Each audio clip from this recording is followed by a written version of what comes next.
Okay, as some of you know, this Hangout is being recorded as it's ongoing, it's being recorded on YouTube.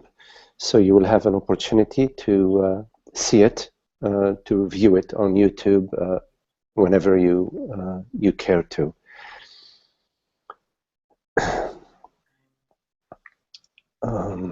So, welcome to the people who are watching off the Hangout, and welcome to our friends here. Just a few words about this meeting. So this meeting is a meeting of friends. It's not a meeting of teacher and students. It's a gathering of friends who share a common interest in truth, a shared passion. It's helpful when you're listening to this Hangout for you to mute your mic if you're not using headphones. This will avoid any echo. So as a meeting of friends, I welcome you to be comfortable, to be in your peace, in your happiness, in your well-being, and to take advantage of this opportunity to be in presence. Being in presence means be freshly here. To be here unencumbered, without carrying the past with you, without preconceived ideas about yourself, about the speaker, about this Hangout. Just to be in pure and simple presence, in an innocent presence, in a space of pure being,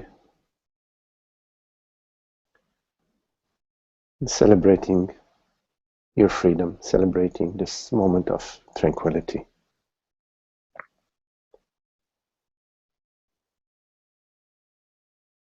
As some of you know, and I've said in the past, there is nothing to teach. There are no secret formulas or secret discoveries that are hidden from you. Rather, in this shared space, we are relaxing our belief structures. We are relaxing our identities. And in this relaxation, all is done. There is a completeness, there is a wholeness to simply relaxing our belief structures. And in this moment of relaxation of our notions, all is done, all is well.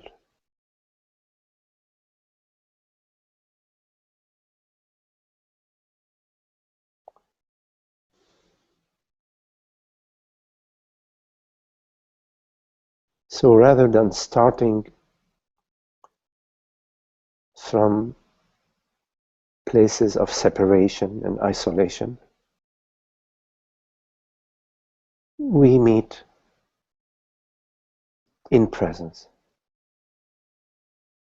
What's so beautiful about presence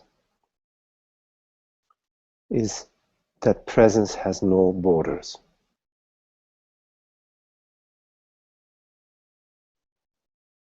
No one, no person owns presence.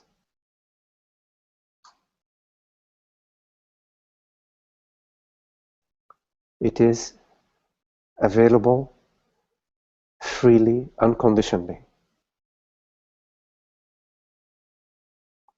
to all of us.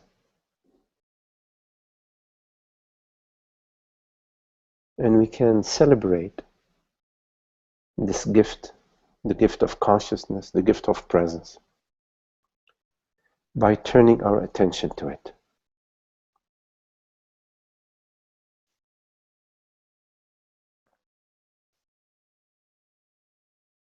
Just a note, as I speak, please feel free anytime that there is something that's unclear that I'm saying, or any question that you may have, please feel free to turn your mic back on and share your question. So it's not just a monologue.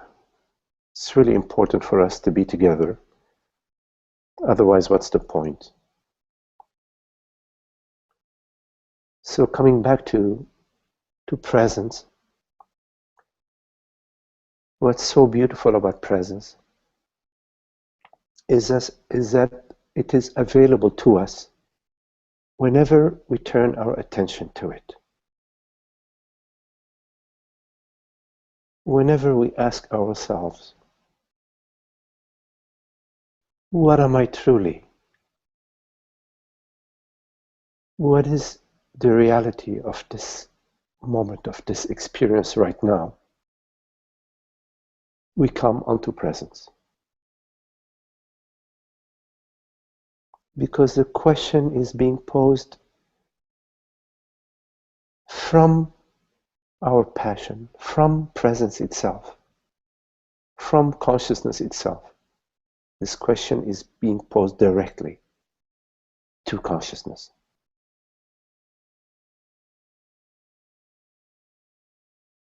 Habitually, we are fascinated by this belief that I am a mortal body-mind. There is this hypnosis of sort. The hypnosis that I am a mortal body-mind. Please make sure to turn off your mic. You can do so by moving your cursor to the top of the screen. So this habitual tendency to perceive oneself as a man, as a woman, as being born, creates an unhappiness, because whatever is born is bound to die. As soon as there is an identification with the mortal body-mind, there is an angst, a contraction in the body-mind. And this contraction accompanies us during the day, during our waking state, during the dream state. It accompanies us throughout the states. And this impression that I am a mortal body-mind is maintained, continues, as long as we don't ask ourselves the question, what am I truly? But upon posing yourself the question, what am I truly? You are shining the light within. You're turning the light from shining onto the external or seemingly external world, body, mind, onto the source. And it is the return to the source and the interest in the source and your passionate inquiry into the source that will dissolve this impression of mortality that I refer to as ignorance, meaning ignoring, not knowing your true nature, being in ignorance, being in ignorance of your true nature. Our true nature, meaning what truly experiences, what truly perceives, this perception right now is what I refer to as our true nature. This very moment you're perceiving this perception, there is a reality to this perception. The perception might be a dream, meaning what is perceived might be a dream. But even though the perceived might be a dream, there is the reality of perception. And that reality is undeniable and is what I refer to as consciousness or our true nature. What truly right now perceives this perception hears these words, which we refer to commonly as I. I perceive these words. I am present. I am aware. This I that we refer to in our common conversation is what I refer to as the true perceiver of this perception, the reality of our experience, consciousness, the self, Atman, the reality of our experience. It is imagining yourself, you meaning you as consciousness, to be mortal, meaning to be a body-mind that is born and that will die, that is the cause of all your sorrows, all your pursuits, all your disappointments, all your angst, your unhappy dreams.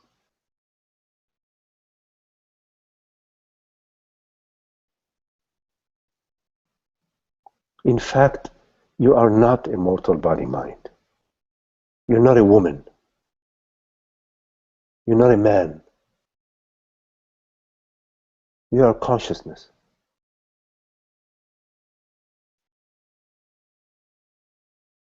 This manifesting, this shining as men and women, as trees, as the weather.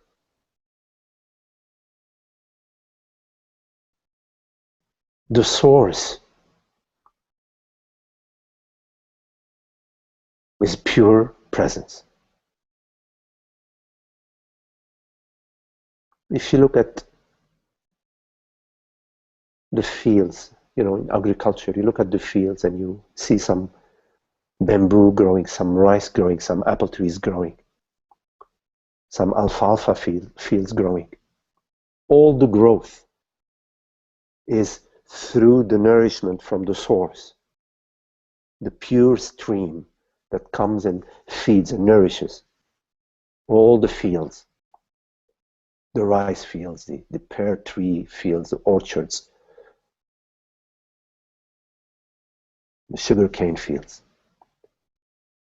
All what appears is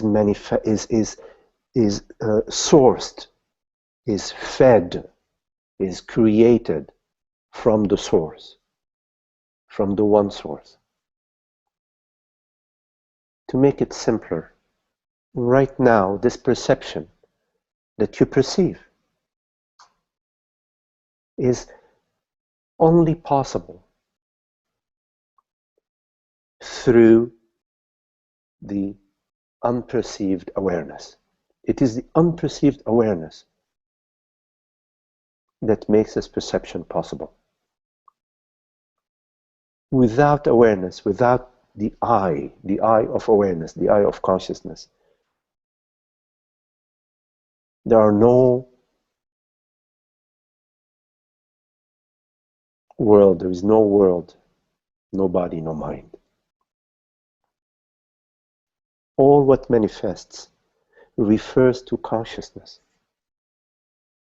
And consciousness is what I am, what we refer to as I.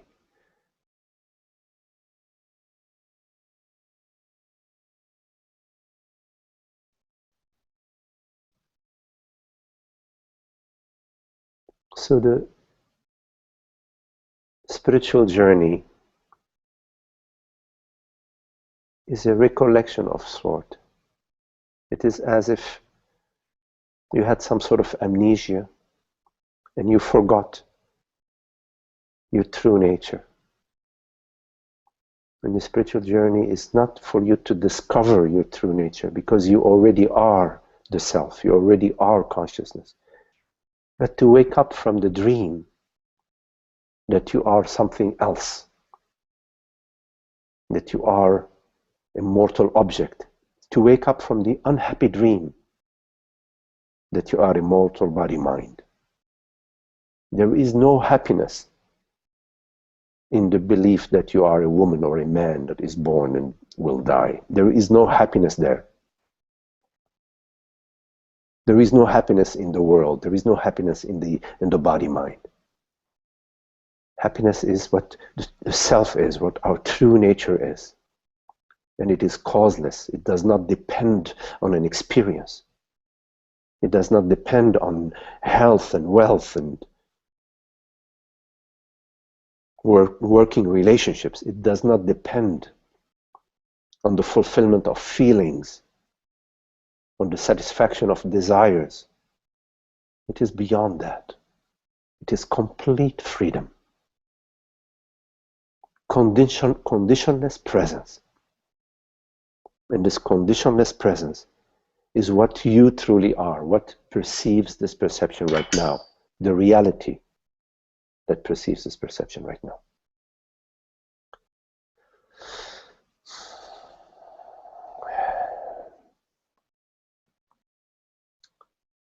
As you know, I can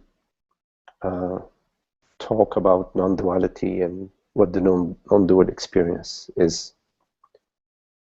But it's best for us to look at whatever questions you may have, whatever is arising for you that you would like to go into, so that I don't just talk, as a monologue about non-duality.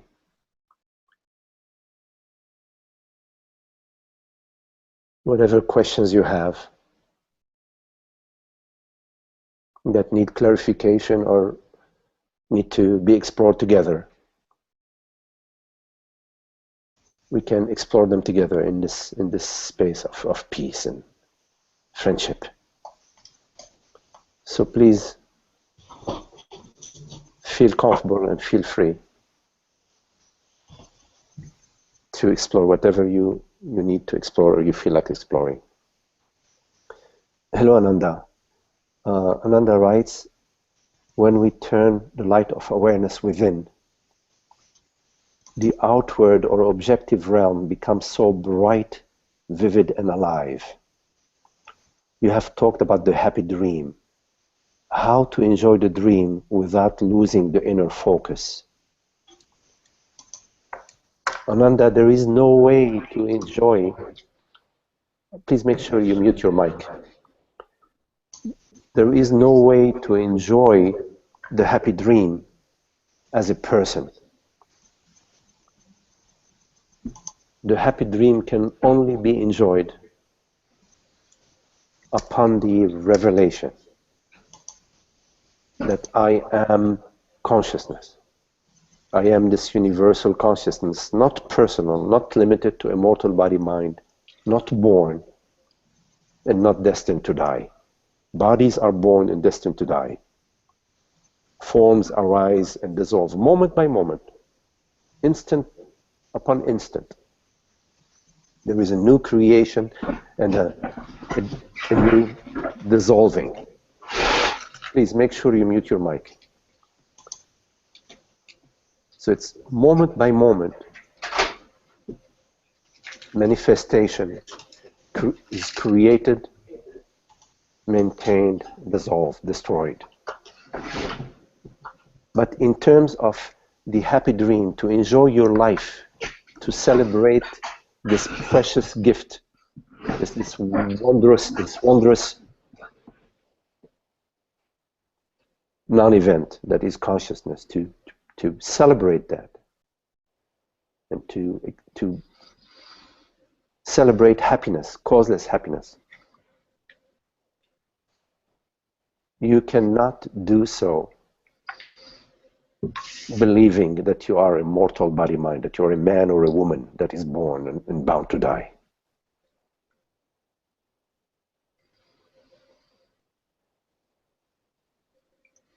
You have to know your true nature. You have to go to the source. Only the self cures the unhappiness out of the dream, and blesses the dream, and turns the dream into a sweet dream. As soon as you refer to yourself as a person, there is a virus in the space, the virus of mortality and unhappiness, the virus of conditionality, the impression that I'm a conditional person, that I am a personal doer, that I have to fend for myself in this world, this external world that's coming at me. So your question about how to celebrate the happy dream without losing the inner focus, as long as there is a concern about losing an inner focus, you're still operating from the person. Yes. What is it that would maintain the inner focus? What inner focus? What outer focus, inner focus? I am the self. I am aware presence right now, this borderless, intelligent, aware presence. Perceiving this perception. There are no borders to me. There is no inner and outer to me. To the true self. Where do you see any borders?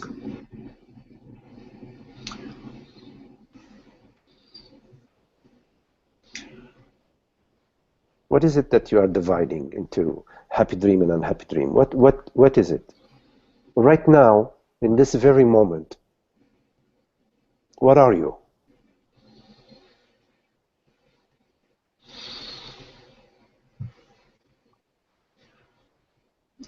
Say, aware presence is the only term that comes to my mind.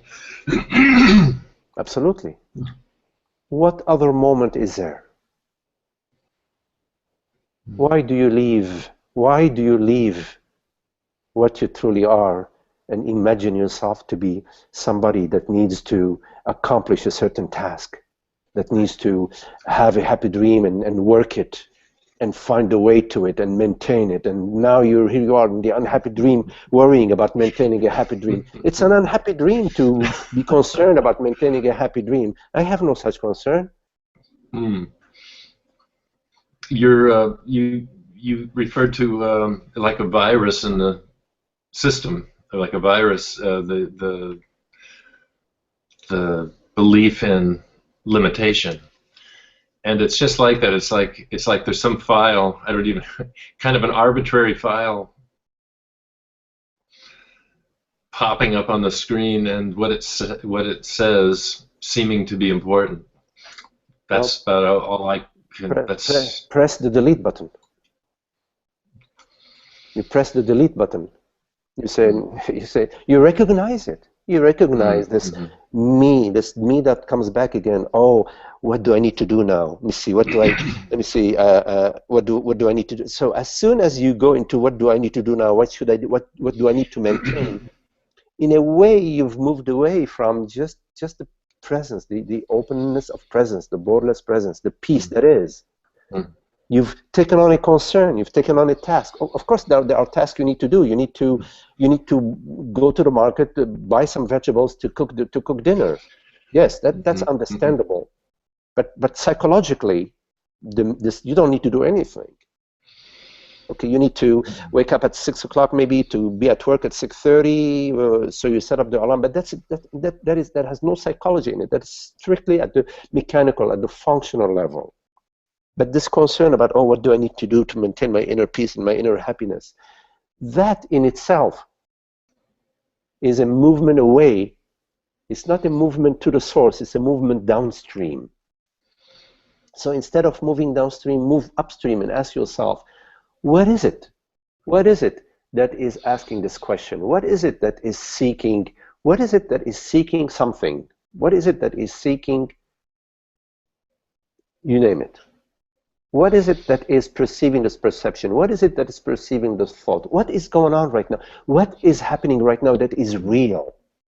Because if you ask yourself what is happening right now and you answer with mind, oh, what's happening right now is I am thinking about this and that and my mother, my grandmother, and this and that, and Satsang and Nagdi, and this, that's the story. So it's not what is happening right now a question asked to your mind. It is a question that is posed to reality. What is real right now? What is the truth this very moment? What is it that is real this very moment? So let's ask ourselves right now, what is it that is real this very moment?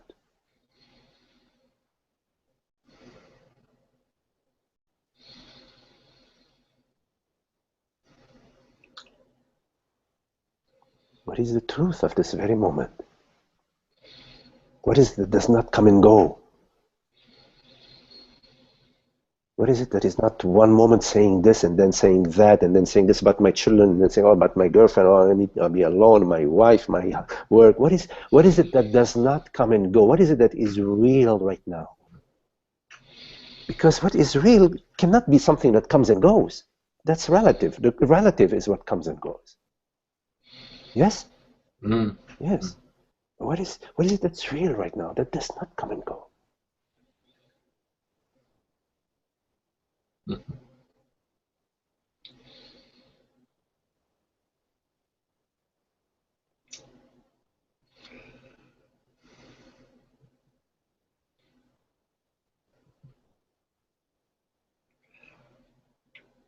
The contemplation is real.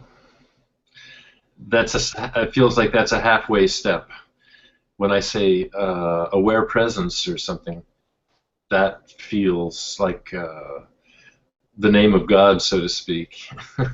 And then contemplation seems like it has a taste of reality about it because it. You have to go to this aware presence without words. You have to go to it without words.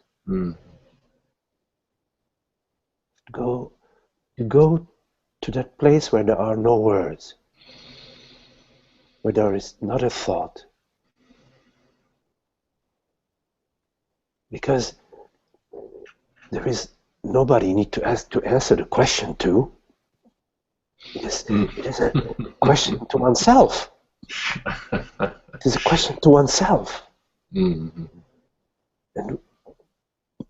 you don't need to answer the question verbally to oneself. To yourself, you just be with it. And that is a place of no words.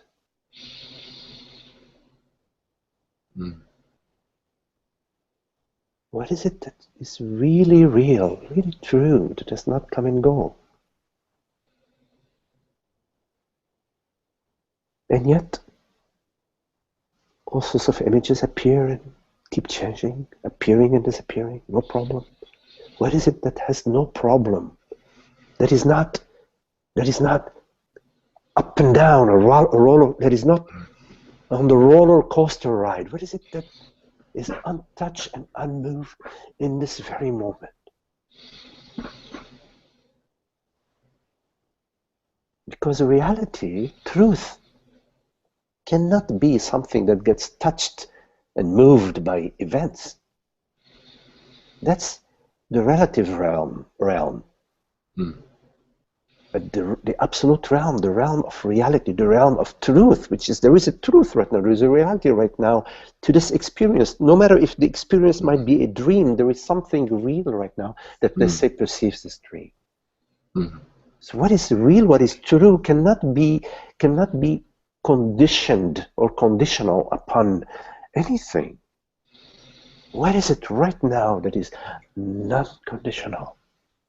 That is complete freedom, complete peace and well-being. Yes? So that's your question to yourself. Yes, it's a question to yourself. It's going to the source with the question, turning within to the question. It's a silent question.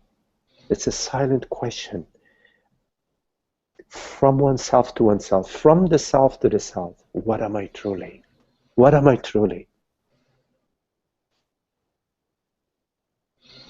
And the more you contemplate such questions, then your question about the sweet dream, the sweeter, the happier the dream will become. Because this question goes directly to I am that. I am pure presence. I am freedom itself. I am causeless joy, causeless happiness. I am wisdom and intelligence and presence. And right then and there, the dream is happy and sweet. Like right now, it's such beautiful, beautiful dream right now. Just being together in this lovely space, you see? You see? It's an embrace. It's so beautiful.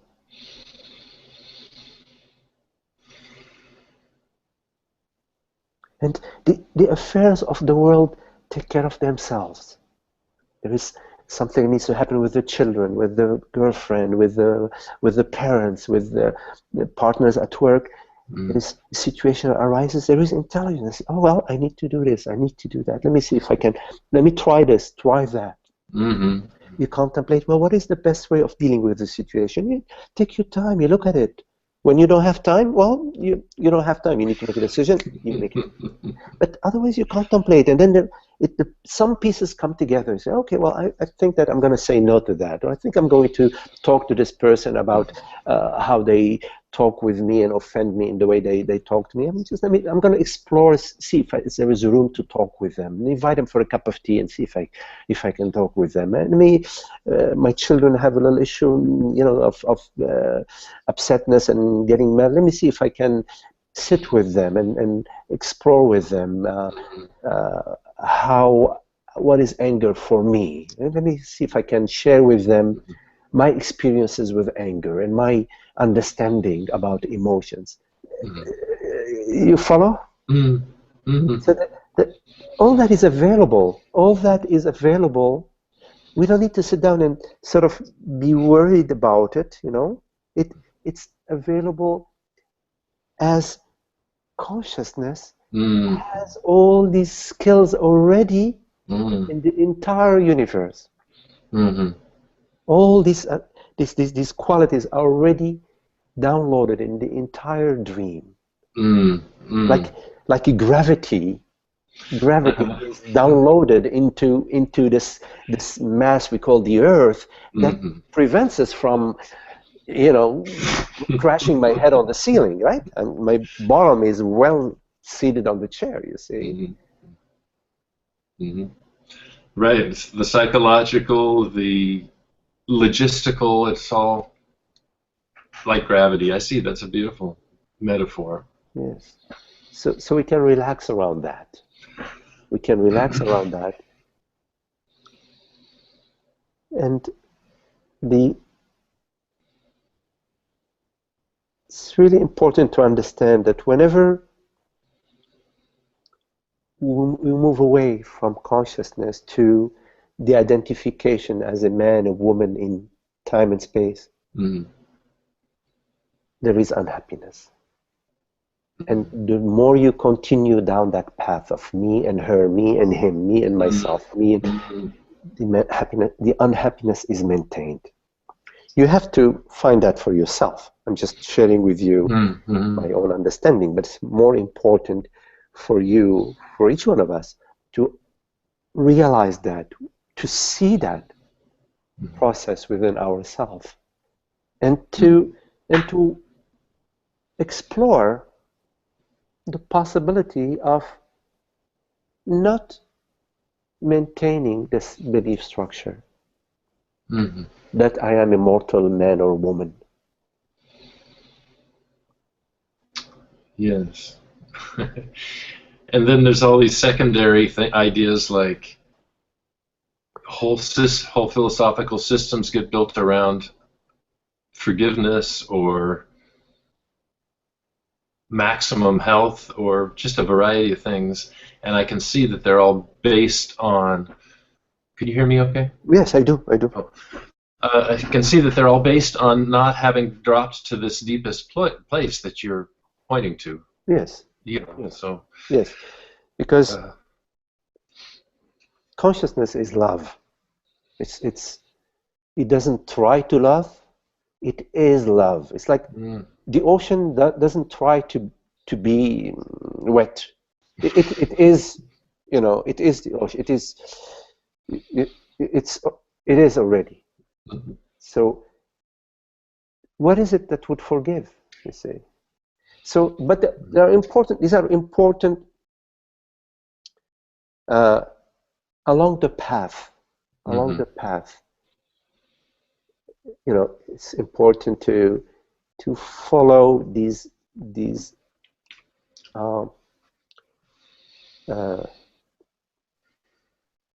qualities of loving, even if it's coming still from a me structure, to forgive, to allow, to listen, to as best as one can. So along the path, but above all, that's in the world, in the world. But above all is the contemplation of what am I truly. So alongside, it's not one against the other. Do this or do that. You can do both. You can, in the world, as best as you can, be forgiving, be understanding, attempt to listen as best you can, attempt to put yourself in the other person's shoes, you see? Because when you attempt to put yourself in the other person's shoes, there is some sort of empathy, and it shifts a little bit the position of what are they doing to me, them over there and me over here, you see? And as you are contemplating what am I truly, it becomes easier and easier to perceive and experience the other as yourself, as your very self, in complete presence, not in a presence of two, in the presence of one consciousness, one reality, one truth. Yes. Well, then there's this whole issue of things like the Buddhist, so much Buddhist advice is impermanence, to really look at impermanence and how everything can disappear in a moment, and so maybe that helps you. But it's not sufficient. It's not sufficient to look at the impermanent. It is important to ask yourself, what is it that is permanent? Yes, there is the impermanent, but above all, what is it that is permanent? Yes. Well, sometimes you say there's no way around it. You just have to do this. I mean, not a doing, but there's no way around letting go the illusion realm. And so even the contemplation of impermanence again is like another make work thing in a way. If you don't go if I don't go straight to this here now, so blah blah, I usually come away from conversation with you with a very good feeling, because you point to the simplicity, and remind me, you love this, you love actually the spaciousness, the truth. So why make it complicated? So yes. But just a few words about the contemplation of impermanence.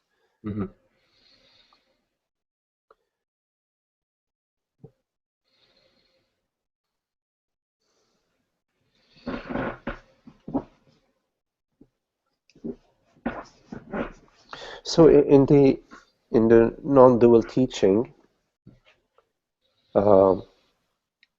the pointer is that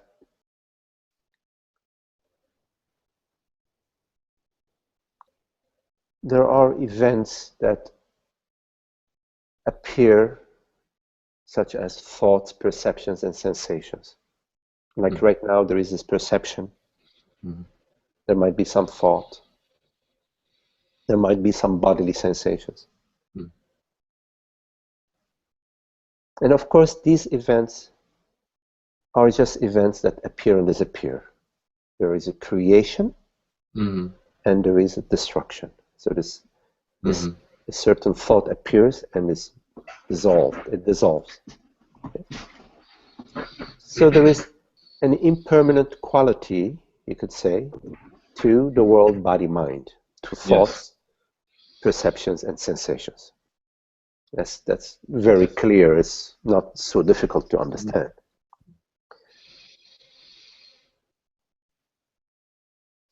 And then there is an impression that I am an individual consciousness. That, and this individual consciousness is inhabited in this particular body mind that we refer to as Ananda or Megdi or Joe or whatever. And as soon as there is that belief,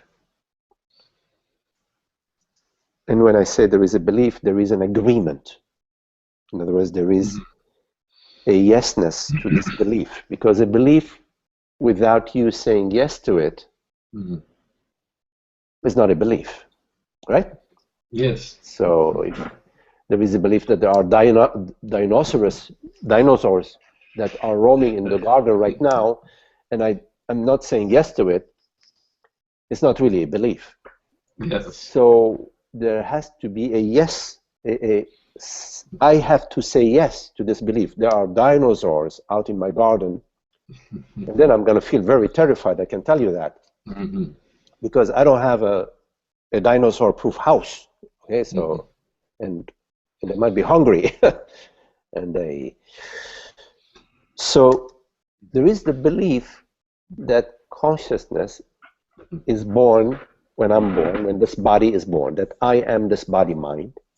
Therefore, I, as consciousness, is limited to this body mind. And there is a yesness to this belief. And as soon as there is that belief, then immediately what accompanies that is all the experiences that I have support this belief, maintain this belief. It's like when you put on purple lenses, everything you see is purple. You look at the white wall, is purple. You look at the pink wall, is purple. You look at everything, you look at the couch, is purple. Everything is purple. So as soon as there is this belief that I am immortal body mind, all our experiences maintain this belief. Meaning, we perceive an external world. We perceive others. There is me and there are others. And so when you tell somebody, what do you mean you are a separate consciousness? They tell you, what do you mean? Of course I'm a separate consciousness. Look out there. Don't you see an external world? I perceive an external world. I perceive others.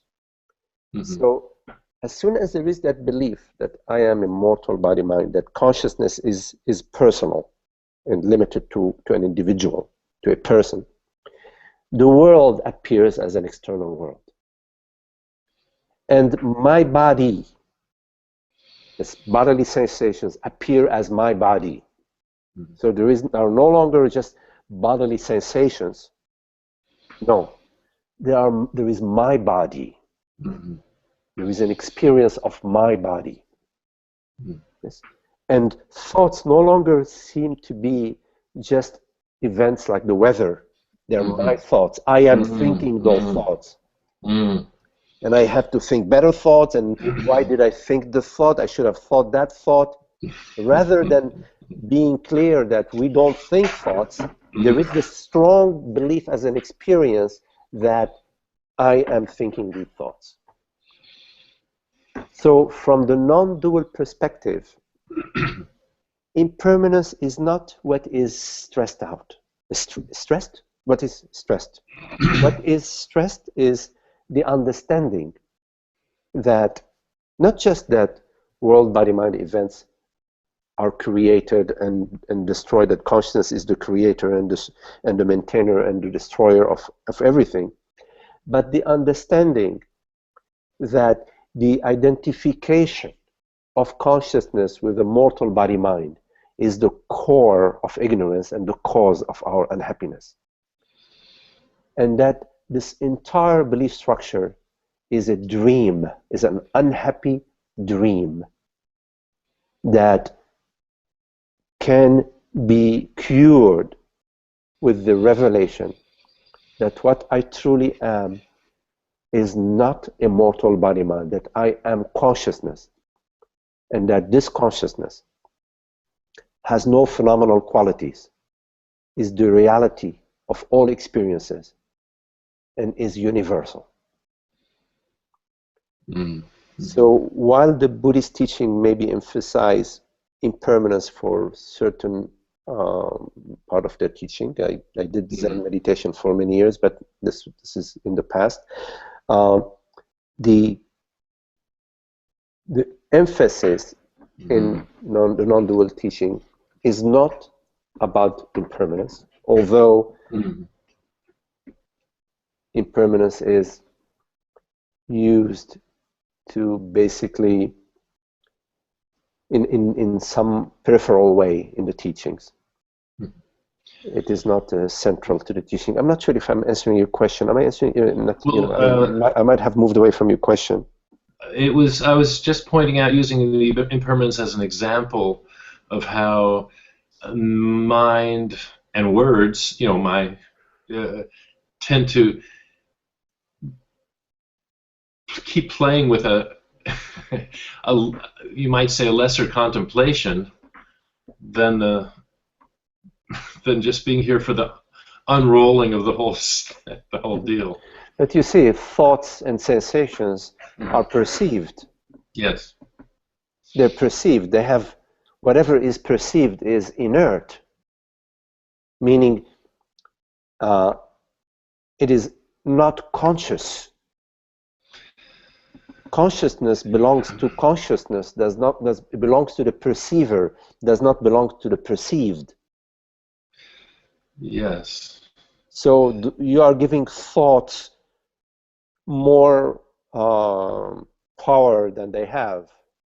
They're just events, like the weather. Right. Like an oak tree is a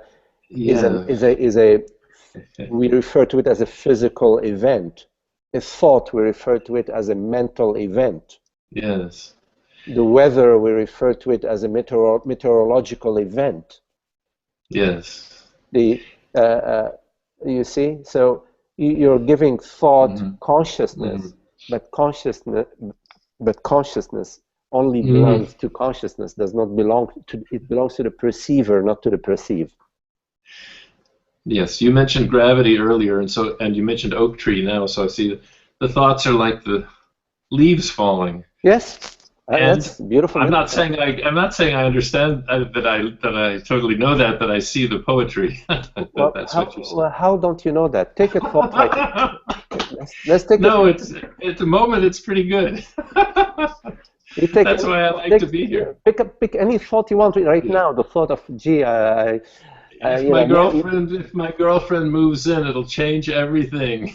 Okay, so that's a thought. My girlfriend moves in, it'll change everything. Oh no! That thought just is like it's just a leaf dropping, because in this very moment, let's say I say, okay, well, I love New York City. The thought of my girlfriend moving in will ruin everything is gone, and we're now looking at, gee, I love New York City. And the second later is, oh, gee, my mother is I love my mother.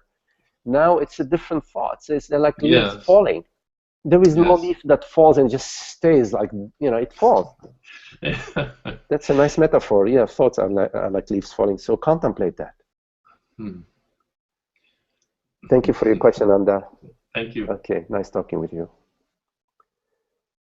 Hello, Pramod.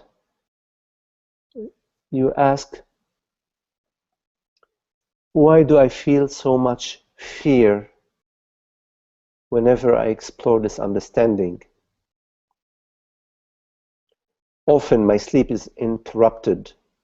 I feel a throbbing pain and pressure in the middle of my forehead, and I feel like something momentous and out of control is going to happen.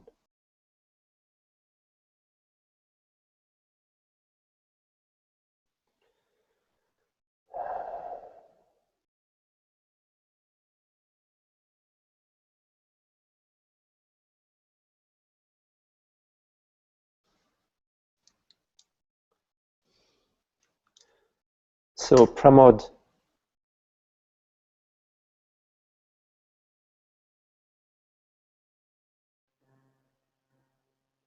so in the contemplation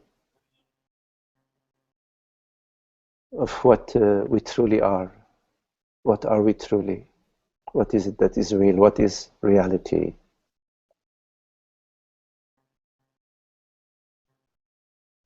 At some point in our contemplation,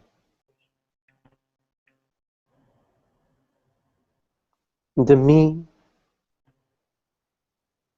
impression is threatened because the contemplation is going to reveal more and more that this me that I have identified with, this impression that I am this woman, I am this body, that impression is going to start to loosen up. And one of the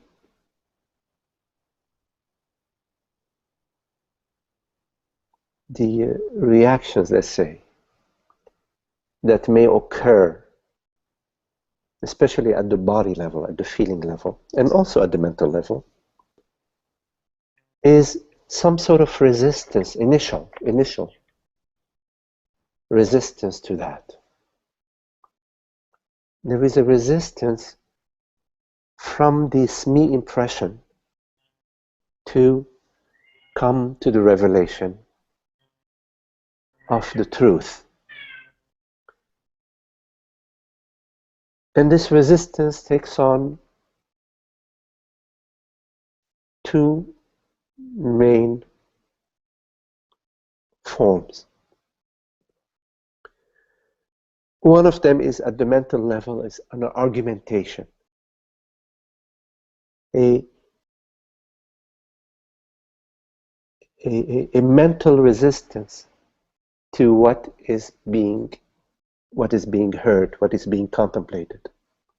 So there is an argumentation at the mind level. And also at the mind level, sometimes there is some form attempts to escape the contemplation, to move away into daydreaming, to move away into being interested in other thoughts, which are just a distraction, trying to move away from the inevitable contemplation of the self. The contemplation of the self is inevitable. There is no way around it. We can postpone it and postpone it for lifetimes. There is no way around it. At some point or the other, we come to where we are right now, which is satsang, the exploration of truth, the direct commitment to the exploration of truth, no matter what it takes. I am no longer going to move away into that world of stories and dreams and escapism. So one of the form of resistance to the contemplation is this distraction, this moving away, the mind constantly coming with the next argument, next argument, next argument, next argument. But as you continue your contemplation of what am I truly, these arguments lose their power because they're just not going anywhere. They're going ploof, like a stone being thrown in the water. They do a little ripple effect, and then the ripple is gone. The other aspect of the resistance to contemplation, to the return home, to the return to truth, to the waking up to the self, to the waking up to your true nature, is at the body level. There might be some contractions in the body. The body will contract, will resist, will fight. A certain ache, a certain annoyance in the body will occur to distract you, to take you away from the contemplation, or to make you feel that, oh no, this body is real. Because one of the ways in which we identify with the body is through body feelings. So we feel something in our chest, in our forehead, like you say, or in the back of our neck, or in our belly. We feel that something is happening to me. We don't feel that something is happening to the body. We feel that something is happening to me because of the identification with the body. So one of the direct ways in which this impression, this me impression, this impression of separation maintains itself is by going to the body and making you feel that something is happening to you. Having shared that with you, Pramod, I want to guarantee you that nothing is happening to you. All is well. It's just bodily sensations arising in the open space of awareness. I advise you not to contract around these pressures and these pains in your body, to relax, release, and allow. You have to trust that nothing is going to happen to you. Nothing. Many have gone that path before you, and they are speaking of it and encouraging you to trust, not to give in.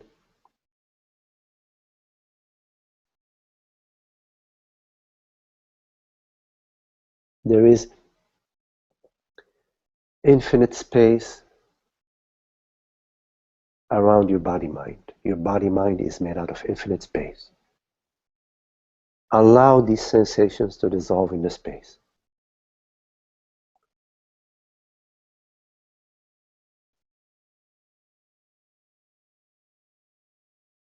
Now, I don't know if there are any medical conditions.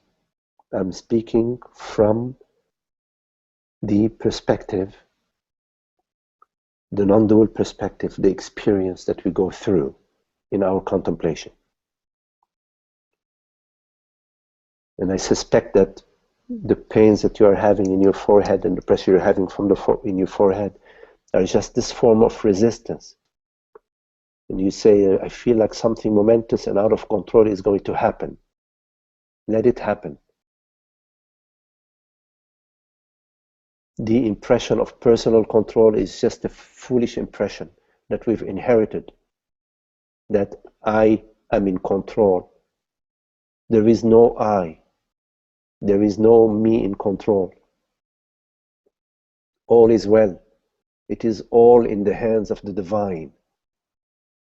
Body-mind is orchestrated by the divine. Do not add on to it a me controller, a personal controller, or a personal victim. There is no such thing.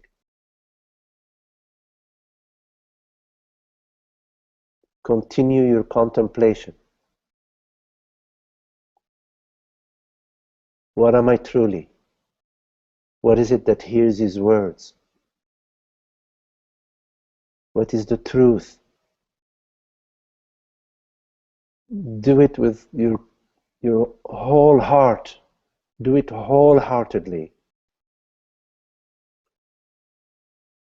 Once this contemplation comes upon you, it is a precious gift. Not to be discarded. Honor it. Dedicate your life to it. Dedicate your life to the contemplation of truth. It requires this sort of dedication, wholehearted dedication. Do not worry about your children, your family, your life, your relationships, your loneliness, your aloneness, your wealth, your health. Do not worry about these things. We've worried about them lifetimes upon lifetimes upon lifetimes upon lifetimes. They're unending worries. Trust God. Trust truth. Allow it to guide you. It takes care of everything. It takes care of your children, of your husband, of your sisters, of your wives, of your daughters. It takes care of gravity. It takes care of the universe. It takes care of the weather. It takes care of everything. Bodies come and go. You are not the body. You are this aware presence.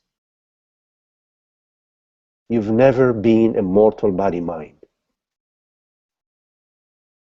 Let the body be. Allow it to live its cycle. You manage it as best you can, but without identifying with it. If it needs food, feed it. If it needs rest, give it the rest. If it needs medical help, go see some intelligent and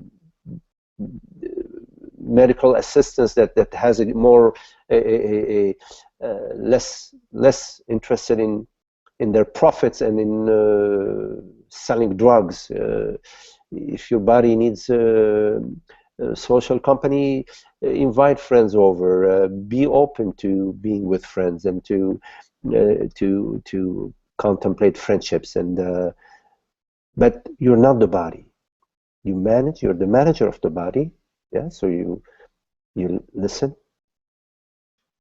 and you respond. Respond meaning responding from listening. But as soon as you identify with the body, it's a different affair.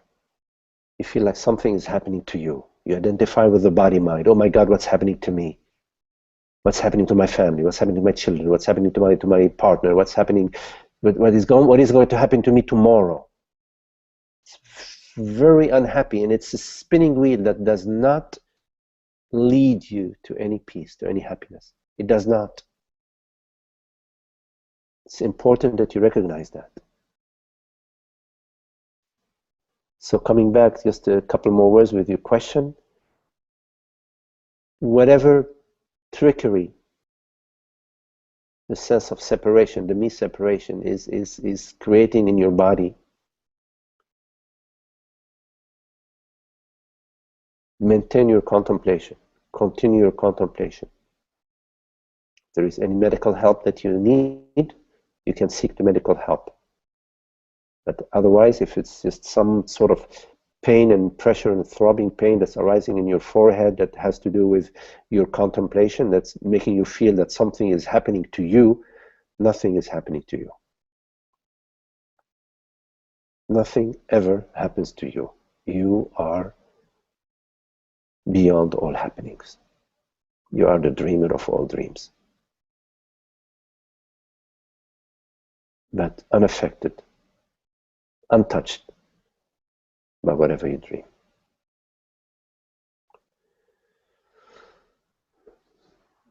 Well, I hope this is answering your question. If there are any other questions, Pramod, please feel free to pose them again. Thank you for your question. Thank you. Thank you so much for the answer. It really helps me. You're welcome, Pramod. Welcome. Nice to meet you. Thank you. Lovely.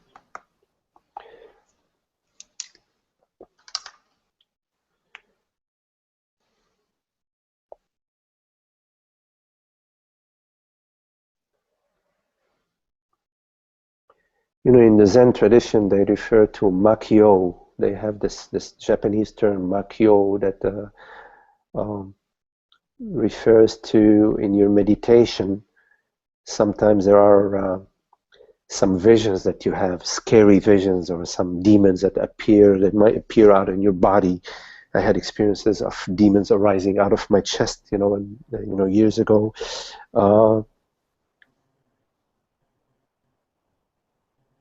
they're really hard to explain, you know, at a mental level. They're like more experiential. They feel like something's really, really happening. They seem to be very real. Yeah. It's really important to sort of let them be, not to turn them into anything. Some people have a tendency to turn them into, oh my goodness, I'm getting spiritually advanced, I'm having makyos, and some others feel that, oh my God, something's happening to me, I'm freaking out. It's in either case, it's the wrong direction. Just let them be. They're just body-mind events. I've been having them as I'm sleeping more Mm-hmm. than when I'm awake. So Yes. if I happen to wake up in the middle of the night, Yes. and then I have these things that you just said, and I sometimes even don't know if it's a dream or if it's really happening. Mm-hmm. Mm-hmm. And this year it has been really intense for me in that Mm-hmm. way. Yeah. What might be helpful, Pramod, is if it's possible, I know it, you know, you have to explore that, see if it's possible, as this is happening, when it's happening, to ask yourself, who is it happening to, or in what space is this arising? So that rather than assuming that whatever is happening to me Pramod, me the man, the woman, the person, to to ask yourself, or to notice, maybe to turn your attention to the space, the aware space that is perceiving this experience. Because the entire spiritual journey, let's say, is a journey towards presence, to the revelation of consciousness that we already are, the spacious presence, this space-like presence that is not female, that has no gender, that has no age, that has no.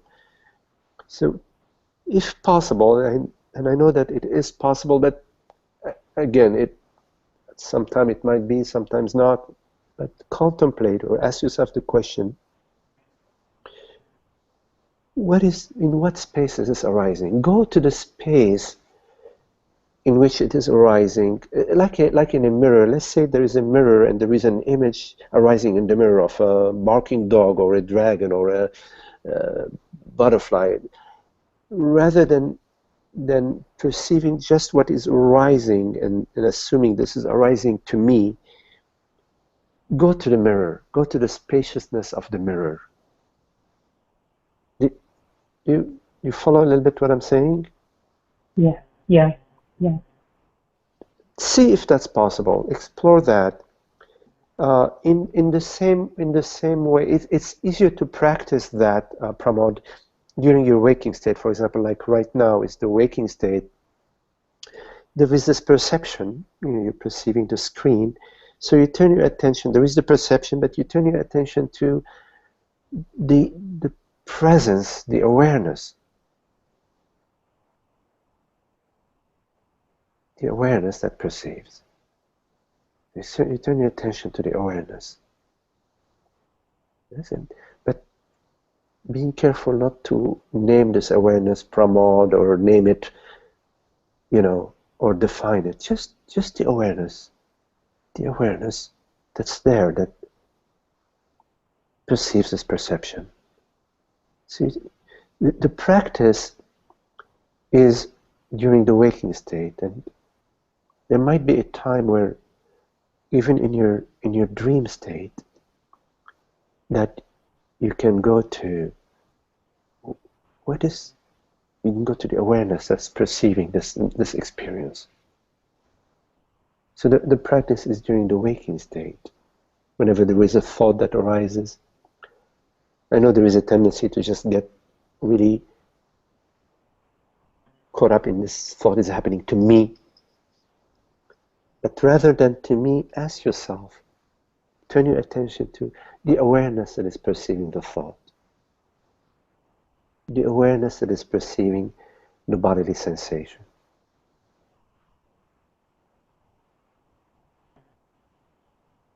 You can call it any name. You can call it consciousness, presence. Doesn't really matter what we call it. People, call it by different things. It's really not a thing. It's a reality. The reality of awareness, the reality of consciousness. Turn your attention to that. And then maybe in time you can notice that I am that. I am that awareness. Just to stay with that. Allow it to sink in, to settle.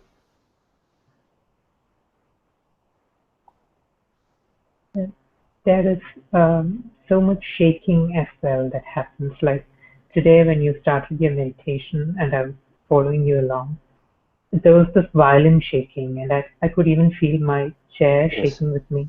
And Yes. I actually used to think it was an earthquake or something. Yes. Yes. I And I understand. noticed that at night my whole bed is shaking with me. Yeah. It's more difficult when I'm asleep. When Yes. I'm awake, it's easier for me to do this. But Yes. it's like all of it comes out and explodes when I'm sleeping. Yes. Yes. I understand. So during the day, when that is, whatever is arising, even the shaking, the just allow it, remain with the awareness. It's maybe a form of resistance, I want to maintain me, the body, me, the form. But whatever is arising, even the shaking or the bodily sensation, whatever is arising in awareness, to awareness, as awareness. You can't get around awareness. Even an earthquake. There is no earthquake without awareness.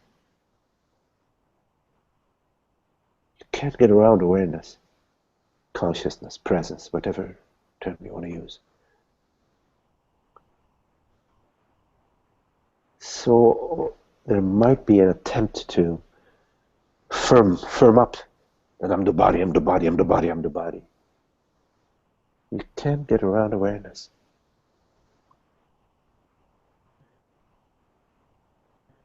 So go directly to awareness, no matter what's arising. No, don't make it. It has to be sweet, just loving. There is a reality of awareness, Brahman. Reality of awareness right now.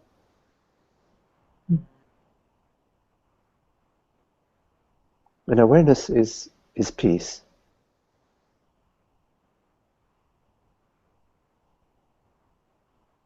You could say it's a free gift from God, It's in religious terms. Mm.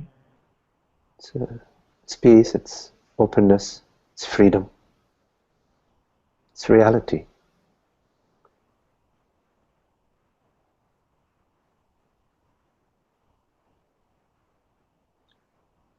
In a way, you could say it's, I'm going to use the term behind, but I use it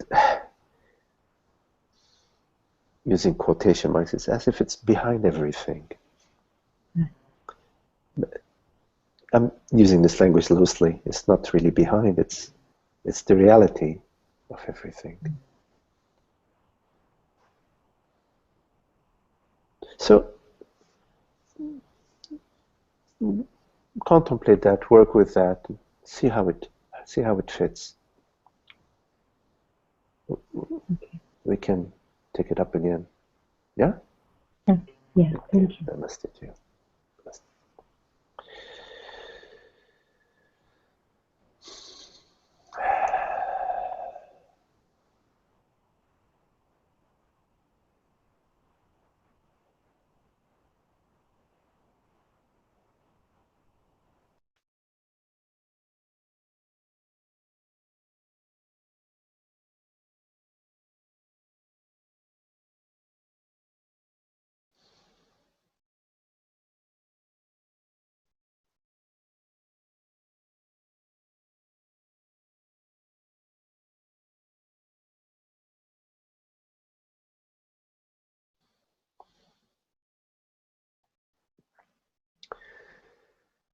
Well, it's very lovely to be with you all.